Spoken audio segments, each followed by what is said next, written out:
A well-regulated militia being necessary to the security of a free state. The right of the people to keep and bear arms shall not be infringed. Cam Edwards, your host. Thanks so much for being a part of the program today.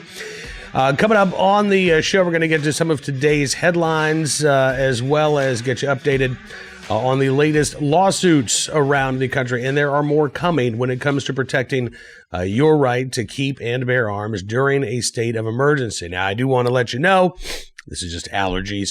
And my apologies for not having a show on Friday. We were doing our VIP Gold Editors Chat at noon Eastern Time on Friday, and my intention was to put together a show before we did that Editors Chat. Had some technical issues with the studio setup, so I was not able to do that, so my apologies. But had a great time doing the Editor's Chat. We're going to do another one this week, by the way. So if you are not a VIP Gold member of Town Hall Media, you can sign up. Not only will you be able to take part in things like what we're going to be doing, but other Town Hall Media folks like Ed Morrissey, Katie Pavlich, Guy Benson, and more regularly do these Editor's Chats. Plus, you get access to exclusive analysis and commentary across the entire Town Hall Media family of websites. If you're a VIP Gold member, you can also become a VIP member of Bearing Arms and get that same access just for bearingarms.com. So something to think about if you are stuck at home for the foreseeable future, as many of us are. But, you know, something else a lot of us are thinking about is our right of self-defense. We have seen, obviously, the staggering number of firearms that were sold in the month of March, a number, by the way, which would have been even higher had gun stores not been ordered closed in places like New Jersey for half the month of March. Pennsylvania had a temporary closure. New York State, a lot of gun stores are still closed. Massachusetts, for a couple of hours, gun stores were allowed to open, but that's about it. So if the Second Amendment were being recognized right now in all 50 states, 2.5 million or so NICS background checks that were conducted for firearms purchases in the month of March, I think easily could have been over 3 million, and the total number of NICS checks performed could have been, it was already a new record, but it could have been even higher. I think it would have topped more than 4 million. In North Carolina, one of just a couple of states in the union where if you want to purchase a handgun, you have to get a special permission slip from the government before you can do so. Pistol purchase permits are what they're called.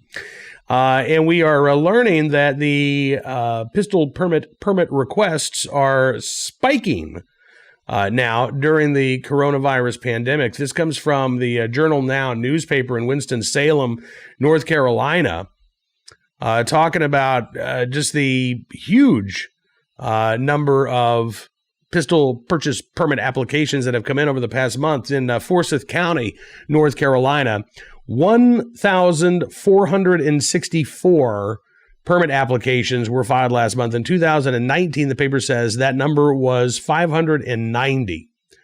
So you're looking at almost, not quite, but almost a threefold increase in the number of people who are applying to get their permission slip to purchase a handgun. Now, by the way, that does not apply. You don't need a long gun purchase permit. And this law in North Carolina, a relic, by the way, of the Jim Crow laws when, you know, we didn't want those people carrying handguns. I think the law should be scrapped. I don't think you should have to have a special permission slip to buy a handgun, but that's the way it is in North Carolina. The Journal newspaper in Winston-Salem notes that in Wake County, Sheriff Gerald Baker suspended applications for pistol purchase permits as well as concealed carry permits because he said that they were so overwhelmed. 290 permits a day in 1 week in Raleigh, which is about triple, again, what we were seeing in 2019. Sheriff Baker said, look, we just got to close the application process right now so we can actually process all of these applications. He was sued by a coalition of Second Amendment organizations, including the Second Amendment Foundation, Firearms Policy Council, and Grassroots North Carolina. That was the third one. And they eventually reached an agreement where the sheriff would have a week to retool his procedures, reopen the office to accepting these applications. Now, honestly, I don't know what that does in terms of addressing the backlog of applications, right? That's the problem. And at a time, unfortunately, when a lot of local governments now are trying to figure out, okay, what are we going to do here? We got to make some tough decisions because local governments are not like Congress. They can't run deficits, right? They have to balance their budgets. All of a sudden now they're seeing their sales tax revenue plummet. You're going to see, a lot of other, and I know in my county, we just got an email last week. They're trying to raise the property tax to make up for some of that decrease in sales tax. But the state of Virginia, for instance, has already instituted a hiring freeze. There's not going to be any new state employees at the moment. That's going to trickle down to a lot of local governments as well. We saw during the recession of 2008, 2009, how law enforcement was hit, particularly in rural areas and sheriff's departments. And some of those offices never really recovered to the point that they still are not able to offer 24-hour on-duty officers. You've got, officers that are on call maybe during the third shift because they don't have the staffing power where it needs to be to have deputies out on patrol 24 hours a day. This is going to be another gut punch to a lot of these law enforcement agencies. So as much as I would like to say, well, look, the answer is simple. You just hire more staff and you increase the processing ability for these applications. I don't know that that's actually going to be possible financially for these departments going forward. Although the Winston-Salem Journal does say in Forsyth County anyway, the increase in demand has not been an issue. They say applications in March for concealed carry permits decreased from the same time period in 2019 from 541 last year to 391 this year. Now, here's the thing. They also note that they stopped accepting concealed carry applications in Forsyth County back on March 19th because of the fingerprinting process. And they were concerned again about the spread of the coronavirus. So from March 1st through March 19th, you had nearly 400 concealed carry applications, right? And I'm guessing that if the permitting process had continued through the end of March, you would have at least had as many concealed carry applications this month or in March of 2020 as you saw in March of 2019. Spokeswoman for the Sheriff's Office, Christina Howell, said, quote, "To be clear, we're not interfering with any Second Amendment rights. We are still issuing purchase permits, concealed carry renewals, and of course, people may open carry. We are simply trying to protect the health of the public during this pandemic by suspending fingerprinting services." So there you go. And that is important to note that in states that do allow open carry, that is a workaround. If you can't get your concealed carry license at the moment, well, at least you can open carry. So you have not lost the ability to bear arms. Constitutional carry states, obviously, different issue entirely. As long as you're legally allowed to own that firearm, you're legally allowed to carry it. It is in those few states that do not allow for open carry that you're going to run into those problems if you cannot obtain a concealed carry license at the moment. Meanwhile, you do have a number of gun stores that are also continuing to stay open across the country. And in most states, it's because governors have said that gun stores are essential businesses. But even in those few states where governors have not taken that step, we are still seeing some stores that are remaining open. I wrote about this at Bearing Arms earlier today. Gun stores in Washington State, Massachusetts, and New York State, some anyway, going ahead and remaining open for different reasons. Linwood Guns in Linwood, Washington, the store owner there says, look, I haven't heard from anybody that says I have to shut down. And as far as I'm concerned, we are an essential business. Look at the DHS guidance. In Massachusetts, the Gun Runner in Middleborough, Massachusetts, was open last week. And their website says they're still open today. They did get a cease and desist letter from their town ordering them to close or else face sanctions. Governor Charlie Baker, the Republican governor of Massachusetts, and Attorney General Maura Healey, as we spoke about last week on the program, have been, I think, the 1-2 gut punch to the Second Amendment in the state of Massachusetts. Because Governor Baker has ordered these stores closed. Maura Healey says, we're going to go after these stores that open, and we're going to sanction them so that they might not be able to financially afford to reopen. They're putting these folks between a rock and a hard place, not just as retailers, but the people across the state of Massachusetts who want to be able to exercise the right to keep and bear arms, who have not done so in the past, but have chosen to do so now and cannot because they can't get to a gun store to purchase firearms or ammunition. Now, again, the right to keep and the right to bear, the right to acquire is assumed, right? If you have the right to keep, you have the right to bear. Well, that means you have to have the right to get a firearm. And even in a state of emergency, even with stay-at-home orders in place, look, there are some retail establishments open, those that are essential, right? And even those that are considered non-essential are still allowed to operate online. If you want to go to a bookstore right now in Massachusetts, you can't.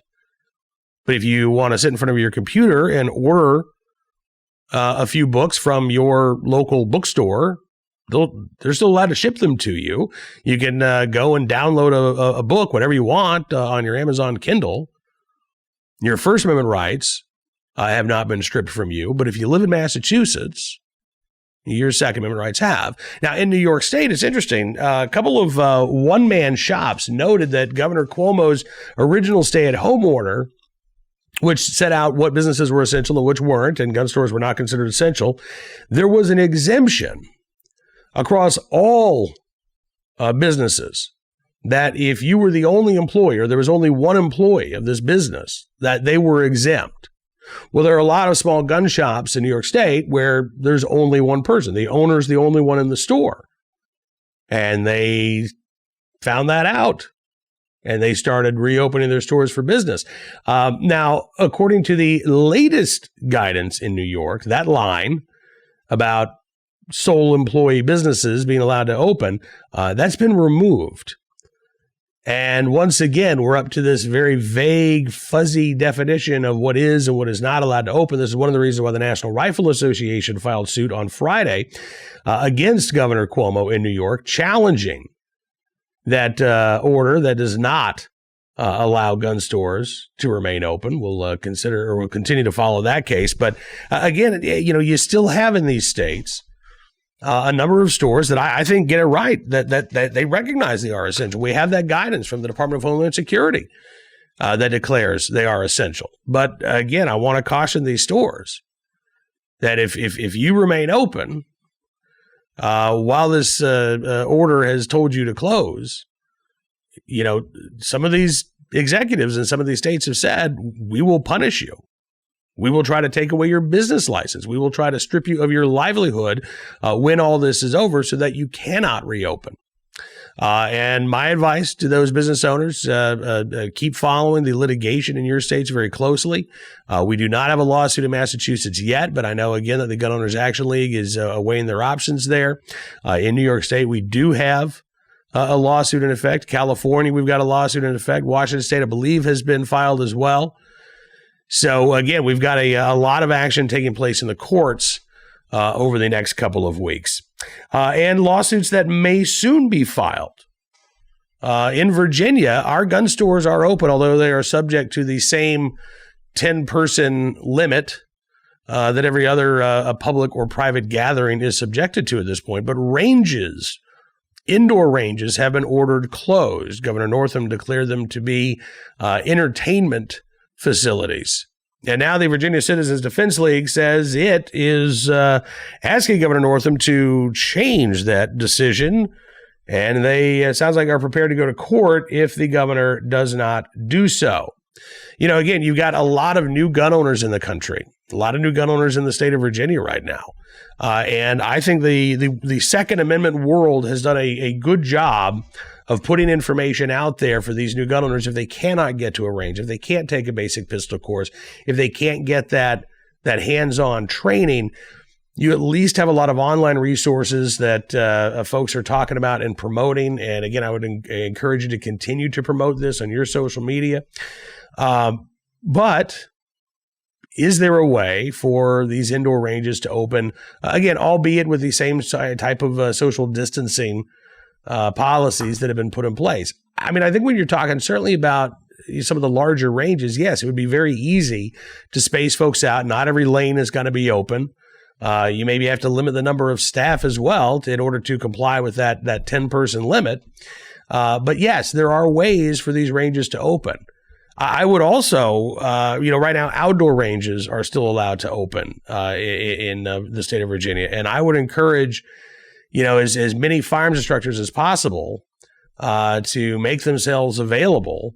Might be difficult to hold classes because you'd only be limited to 9 students. But the more training that we can get for these new gun owners, I think the better it will be for them.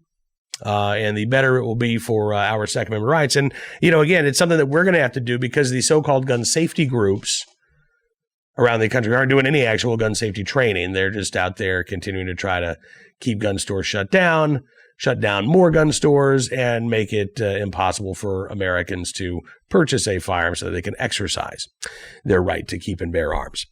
All right, speaking of exercising your right to keep and bear arms, let's get to today's Armed Citizen story, our good deed of the day, as well as our recidivist report. We will start there with a story out of Redmond, Washington, where a man was caught and arrested in a shooting near Sun River, Washington. A man, by the way, well known to police.